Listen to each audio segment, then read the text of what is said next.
Welcome to Thin Line Defense. Today we're going to be taking a look at the Hellcat with the Shield RMS, and then we're going to look at the Riton X3 Tactix MPRD. Now I know what you're saying. Where's Walsh? Walsh does the video the best, does the review video the best. He's the optics guy, he's the parts guy. Sorry, Walsh doesn't have a Hellcat. So you're stuck with Joe. Alright, let's get into this.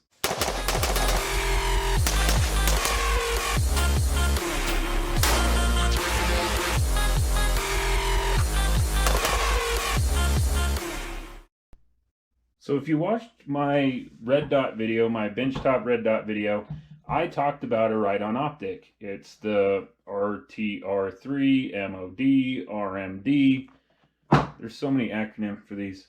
And I'm quite critical on it.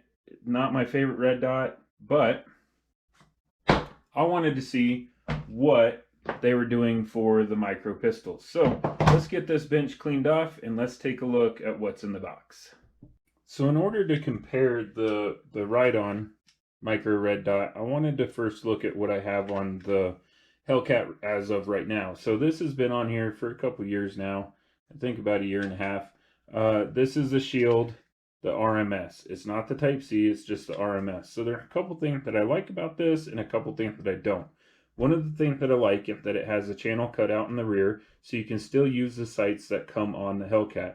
Another thing that I like is that you can actually get to the battery without taking the optic off. You take out the battery tray and you can get to the actual battery, which I do like. I don't like the fact that it's always on, but the battery lasts forever.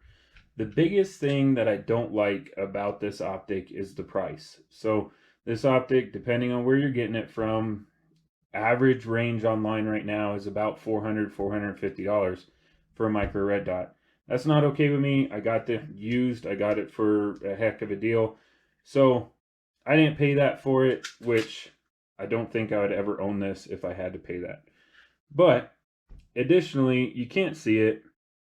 Call it astigmatation in my eye. Call it whatever you want. But the starburst on this is really bad. So it's elongated, it's more oval shaped, and you can see plenty of little dots when you get close to it. It's just not the best glass / red dot that I've seen. So I'm going to take this off and then we're going to take a look at the Riton. So here we have the Riton. I haven't really taken a look at this. Let's see what all's in the box. Walsh will love that I'm actually taking stuff out of the box. A thank you card, a battery, the optic itself, screws, mounting screws. What is this? Oh, little Allen set, desk kit bags. Yep, that's all that's in the box. No frills, but we do have an optic.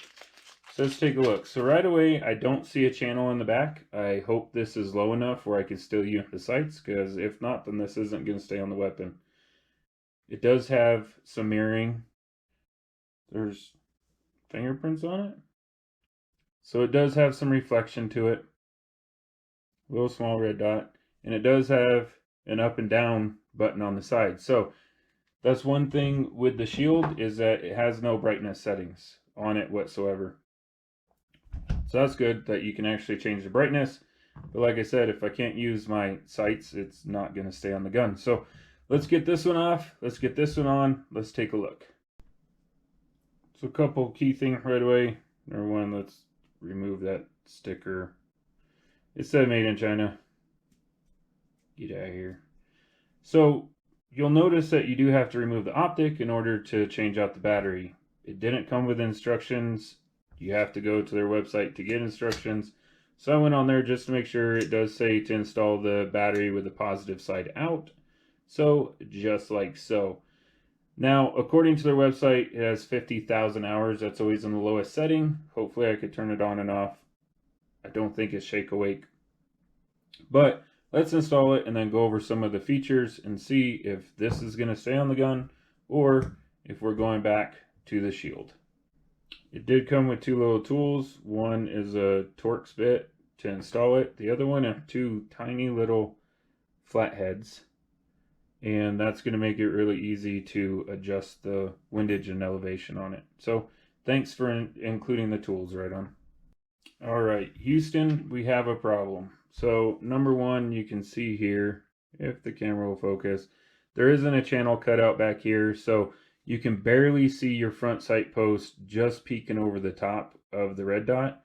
That's not good enough for me. And then the biggest problem is the screws that Riton included with this, they're too long for the Hellcat. That's tightened down. The screws are too long. So I don't know. If you want this optic for your Hellcat, you're going to have to do a little bit of things. Number one, you're either going to have to get taller sights, or you're going to have to not be able to use your cool U sight in the back and rely only on the red dot. Number two, you're either going to have to cut down these screws or get shorter screws to actually fit your Hellcat.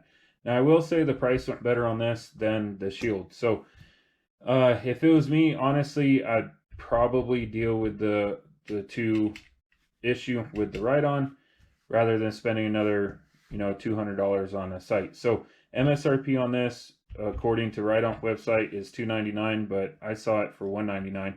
So you can find this for sub $200, under $200, which is a pretty good deal. I think it's a good little sight. I don't know if I would run it on a Hellcat though. I just don't. It's small, but they need to make a channel here like Shield did in order to be able to use your sights. And then in addition, they need to include shorter screws, or you have to go buy them. So yeah, that's it. I mean, I can't show shooting it. I can't show anything about it. Let's take it back off, see if it's turning on. We'll see if it turns on. Brightness setting, shake awake features, stuff like that.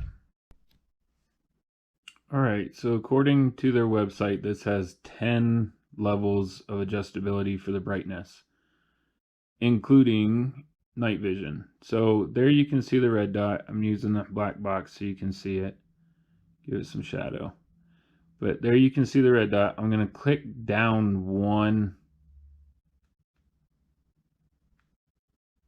And it's pretty much gone. So that's kind of what happens in real life.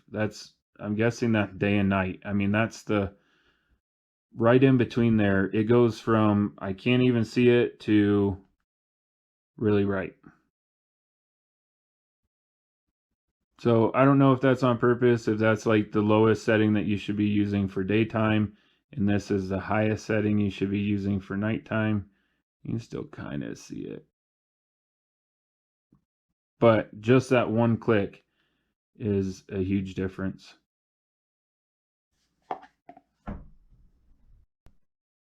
Now I will go on record by saying these are the screws for the Shield. This is the screw that came with the Riton.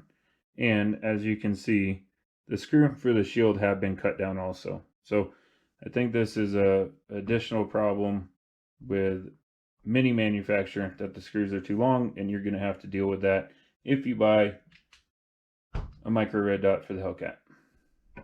So as you can see, the Riton is not on my Hellcat. I went back to the Shield. Let's talk about the pros first. So the pros of this are, number one, the price. It is a good price for a micro red dot. I do like the adjustability that you can actually adjust the brightness up and down. These have a tactile click to them. You definitely know that you're pushing it. 50,000 hours of battery is good. It only takes one CR 2032 battery. And if this isn't your everyday carrier or your home protection, you can actually hold down the up and down and get it to turn off. And then one click of the up and it just turns right back on. So that's definitely a pro. If you're going to leave it in your gun cabinet for a while or you're not carrying it, you can turn it off. I do like that. With that, let's get into the cons. So the biggest con that I can find, or the biggest con to me, is that it doesn't have the channel back here like the Shield does. So if you see on the Shield right there, there's a channel cut out in the actual red dot, so you can look through your sights and you still have your iron sights of your pistol.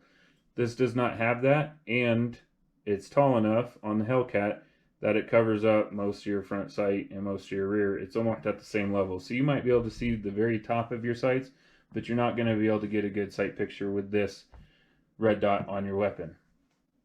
Another con, I'm going to just say it, is the screws. It's kind of annoying to pay a couple $100 for a red dot and then either have to cut down screws or go and get new ones. So yeah, I don't know why they always include the long screws. It only costs a couple cents more to include some screws that are just a little bit shorter than that. So there you have it. Is this the right red dot for you and your Hellcat? I don't know. Only you can decide that. It's not for me. I want to be able to use my iron sights, so unfortunately the shield going back on it. I'm not the biggest fan of this red dot. It's robust and everything, but the glass has gotten scratched up pretty bad. They both do have kind of the star pattern in them. Maybe it's the segmentation. I don't know. I don't have that problem with normal red dots. I only have it with these 2 micros. So maybe it's my eyes, maybe it's not. But unfortunately, because I can't, the main reason why I'm not leaving this on the gun, I can't use my iron sights. That's the main reason. If not, if I could use my iron sights, I would get shorter screws or cut these down. This ride-on would be going on the Hellcat. But because I can't use my iron sights with it, I'm sticking with the Shield. Okay, that was my opinion on the Riton MPRD X3. But on this channel, my opinion doesn't matter. Your opinion does. So tell us down in the comments, is this still something that you'd buy? Or are the cons bad enough where you wouldn't buy it? Let us know down in the comments, especially if you have experience with this. Let us know how you like it. Thanks for watching, everyone. Catch you on the next video.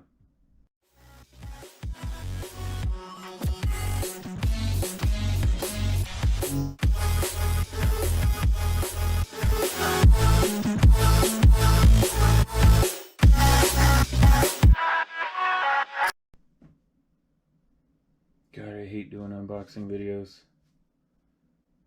I wonder if I should run this over with my truck.